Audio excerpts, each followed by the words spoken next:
একাত্তরে মানবতা বিরোধী অপরাধে আমৃত্যু কারাদণ্ড হয় খান আকরাম হোসেনের। মুক্তিযুদ্ধের সময় বাগেরহাটে আটক করে নির্যাতন ও হত্যার অভিযোগ প্রমাণিত হওয়ায় ২০১৫ সালের ১১ আগস্ট আকরামকে ফাঁসির দণ্ড দেন আন্তর্জাতিক অপরাধ ট্রাইব্যুনাল। বৃহস্পতিবার দেশের সর্বোচ্চ আদালত তার খালাসের রায় ঘোষণা করেন।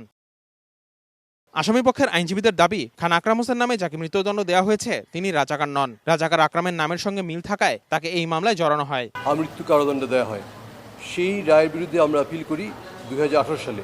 সেই আপিলটি আজকে নিষ্পত্তি হয়েছে। মাননীয় অ্যাপিলেট ডিভিশন আপিলটি অ্যালাউ করেছেন বাই ইউনানিমাস ভার্ডিক্ট। আমরা আশা করছি এই অ্যাডভান্স অর্ডারের কপি যদি আগামী সপ্তাহে পাই তাহলে উনি আগামী সপ্তাহে খালাস পাবেন। নবনিযুক্ত ট্রাইব্যুনালের চিফ প্রসিকিউটর আমিনুল ইসলাম জানান, ট্রাইব্যুনালে ৪ জন চাক্ষুসাক্ষী খান আকরাম হোসেনকেই রাজাকার হিসেবে শনাক্ত করেছিল। রায়ের পূর্ণাঙ্গ কপি হাতে পেলে পরবর্তী আইনি পদক্ষেপ নেওয়ার কথা জানিয়েছেন তিনি।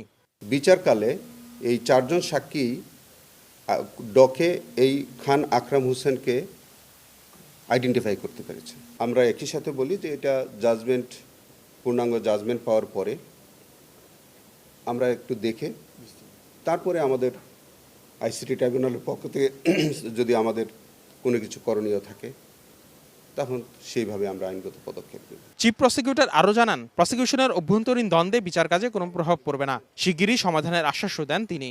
আপনি ধরে নেন এটা আমরা আইসিটি ট্রাইব্যুনাল আমরা যারা কাজ করি আমরা একটা পরিবারের সদস্য। আমাদের আভ্যন্তরীণ অনেক কিছু হইলে হতে পারে, কিন্তু এইটা আমাদের বিচারের সাথে কোনো সম্পর্ক নেই। এর আগে আন্তর্জাতিক অপরাধ ট্রাইব্যুনালের সাবেক চিফ প্রসিকিউটর তাজুল ইসলাম ও প্রসিকিউটর গাজী এইচ.এম. তামিমের বিরুদ্ধে ঘুষ নেওয়ার অভিযোগ তোলেন প্রসিকিউটর বি.এম. সুলতান মাহমুদ। ট্রাইব্যুনালের বিচার কাজকে প্রশ্নবিদ্ধ করতেই এমন ষড়যন্ত্র দাবি করে বিবৃতি দেন তাজুল ও তামিম। আসিফ মোহাম্মদ সিয়াম, সময় সংবাদ, ঢাকা।